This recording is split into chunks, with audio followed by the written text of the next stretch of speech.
que je lis beaucoup sur Facebook qui dit que le pardon sera difficile. Le pardon sera très difficile dans ce pays-là. Parce que vous voyez, quand vous voyez des gens qui boivent de l'alcool, ils viennent parler avec arrogance à un peuple meurtri qui souffre. Ça veut dire qu'il choisit lui-même de ne pas sentir votre douleur. Bonjour les enfants, c'est papa. Bienvenue dans le premier podcast de la journée, les enfants. Bienvenue à la clinique. Ce qu'il faut comprendre, c'est que ce bonhomme a dit quelque chose de fondamental. Il ne sait pas de quel pays nous parlons. Parce que dans son pays, le pays dans lequel Bidima lui est dit, dans son pays, les gens boivent le pétrus. Dans le pays de Bidima, quand les gens ont soif, ils boivent le pétrus. Mais dans le Cameroun, où on habite, il n'y a pas d'eau. Vous voyez ce que je veux dire? Lui, il vit dans un autre pays. Bidima vit dans un pays où quand les gens ont soif, ils boivent le pétrus. Mais au Cameroun, il n'y a pas d'eau. Ok? Bidima vit dans un pays où quand les gens sont malades, ils ont un peu le rhume. On les évacue. Ils font évacuation sanitaire. Ils vivent dans ce pays-là. Mais nous, au Cameroun, au niveau du Cameroun, quand tu entres dans un hôpital de référence avec la toux, tu sors avec le kwashiorkor. Donc, on n'est pas en train de parler du même pays. Lui vit dans un pays où, quand les gens roulent, ont des 4x4 tellement grosses, que même quand ils roulent sur la route, même s'il y a des nids d'éléphants sur la route, les 4x4 là sont tellement puissants, avec des jantes tellement fortes qu'ils ne ressentent rien, ça passe crème. Mais au Cameroun, 80% des gens se défoncent les reins sur le benzykine. Ils montent à 60, 80 dans des bus totalement cassés. Et il y a un accident qui tue plus de 20, 30 personnes chaque 2 semaines. Donc, il faut bien savoir que Bidima, ce bonhomme qui est en train de parler là, il ne vous parle pas de vous. Il ne vous parle pas du Cameroun. Il ne vous parle pas du Cameroun. Il vous parle d'un pays qui existe dans sa tête. C'est-à-dire qu'au niveau du Cameroun, les gens dorment dans les rigoles, au milieu des moustiques. Mais dans le pays de Bidima, les gens ont des châteaux avec des étangs à l'intérieur où ils font l'élevage des caïmans, l'élevage des poissons et tout. Ok. C'est-à-dire que dans le pays de Bidima, quand les gens prennent les vacances, ils partent dans les cités balnéaires. Alors qu'au Cameroun, non, les gens sont en train de toujours travailler pour survivre.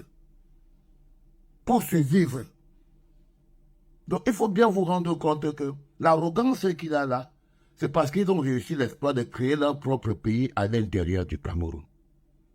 Ils ont réussi l'exploit de ils ont réussi à créer leur propre pays à l'intérieur du Cameroun. Bidima vit dans le pays de Bidima. L'enfant est encore à l'école. Tous les enfants qui sont dans le pays de Bidima sont déjà dans l'administration.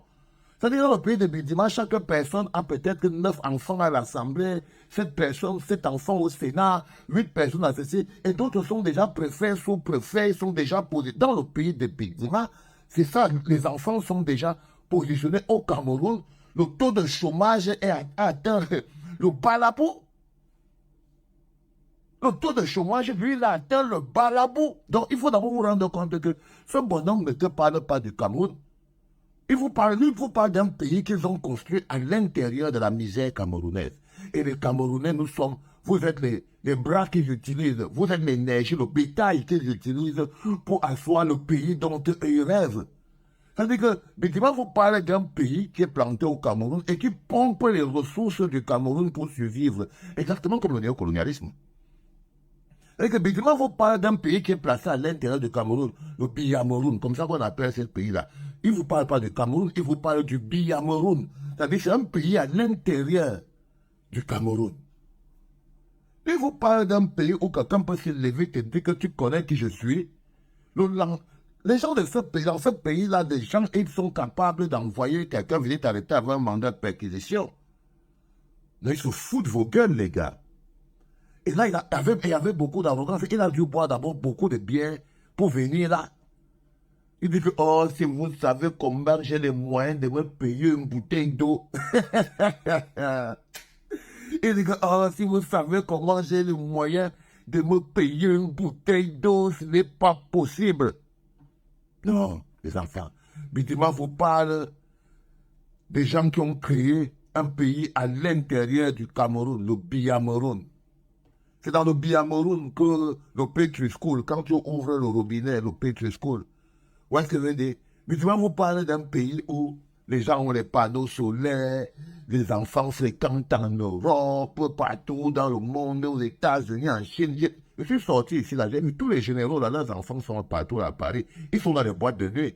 Et les mbaïs, et les les enfants sont en train de boire le vin dans Paris. Et quand ils finissent, là, ils rentrent comme ça, là, ils viennent chercher encore un peu d'argent au Cameroun pour aller encore vivre dans Paris. J'ai vu, les fils des généraux sont partout ici, les fils des ministres sont, ils se baladent, non? Mais, Bitima vous parle donc de ce pays-là où les enfants de riches, là, ils sont positionnés ailleurs, et vous partez à l'école pour aller voir l'air. Hein? Bitima vous parle d'un pays où les enfants ne sont pas obligés de fréquenter pour entrer dans l'administration. Il ne vous parle pas du Cameroun. Le Cameroun où il y a les OTS, les enfants, les enseignants ne sont pas payés. C'est pas du Cameroun dont il vous parle, les gars. Il ne vous parle pas de ce pays où les enseignants ne sont pas payés, depuis des mois, les infirmiers ne sont pas payés, les chercheurs ne peuvent même pas trouver la nivaquine. Rien. C'est pas de ça qu'il vous parle, les enfants. Il ne vous parle pas de vos vies. Il se fout de vos vies. Il se fout de vos vies, les gars. C'est-à-dire qu'en ce moment, il a atteint un niveau d'arrogance élevé. On dit, ne sais pas. De quel pays vous parlez? Mais bien sûr, nous on parle du Cameroun, lui parle du Biameroun, c'est autre chose. Non, il faut dire la différence. Là, quand vous écoutez parler, ce n'est pas du Cameroun qui parle, il parle d'un endroit qu'ils ont créé à l'intérieur. Là, c'est la vision du propriétaire, il parle comme les propriétaires du pays. Ok? Ça veut dire que quand il vous parle, par exemple, de que, est-ce que vous savez un pays où le président a mis tellement de gens en prison pour la corruption? Mais il se fout encore de vos gueules. Ça veut dire que les gars à l'intérieur du Biameroun, peut-être comme ils fonctionnent aussi comme le cartel de Cali là-bas à l'intérieur et tout, ils parlent des petites sanctions qui se donnent entre eux parce que quelqu'un essaie de se rébeller à l'intérieur du Biameroun. Et lui, comme ils nous prennent pour des gogoles, ils veulent nous faire croire que c'est la lutte contre la corruption. Mais nous sommes dans un pays où il y a des organisations qui luttent contre la corruption, mais on n'a jamais mis quelqu'un en prison pour corruption. Est-ce que les gens sont en prison soit pour détournement, soit pour... Même pas pour corruption, man. Maintenant, si on commence à mettre les gens en prison pour corruption, c'est tout le Biameroun qui va partir en prison et le Cameroun aussi en même temps. Donc, là, le Bitima vous explique, il vous raconte le parallèle qui existe entre le Biameroun, c'est-à-dire un petit groupe de privilégiés qui définitivement ne vivent pas la misère globale ambiante qui touche tous les autres. Vos réalités que vous voyez là, vous voyez bien que Bitima ne voit pas ça. Les conditions réunies là pour qu'il y ait un coup d'État au Cameroun, la souffrance, la misère et tout. Le cas dit que le Cameroun de 82, ce n'est pas le Cameroun de 2024, mais je suis d'accord avec lui. Sauf qu'il sait parce qu'on est tous d'accord avec lui. C'est-à-dire que quand les gars ont pris le pouvoir là, il y avait peut-être plus de 20, il y avait peut-être 200 entreprises, les gars ont tout détruit.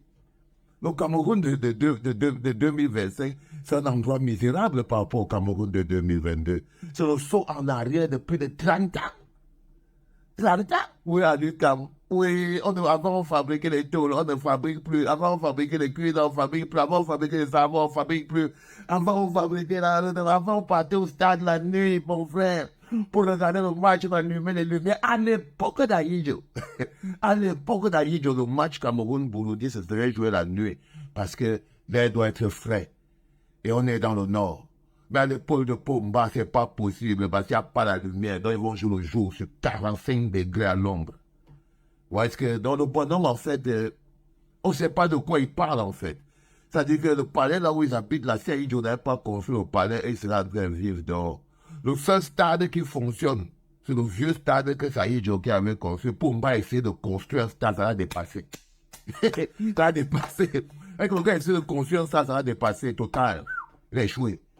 Il a échoué même à construire un petit stade avec qui porte son nom derrière sa maison. Quelqu'un n'a même pas été capable de construire une petite terre de jeu derrière sa maison. Ne parle pas parler des routes. 10 ans pour faire 2 kilomètres à moi, le villageois de Bitima, là. Derrière moi, quelqu'un. Et ça, c'est la faute des gens comme les Bouba, parce qu'ils ont pour objectif d'abrutir la population. et ils jouent bien leur rôle. C'est comme ça que je vous dis partager. L'énergie que ça me prend pour décoincer le cerveau, c'est pas facile, mais j'ai besoin de savoir où vous êtes là. Et que vous partagez. Partagez les enfants. C'était le premier podcast de la journée. C'était papa.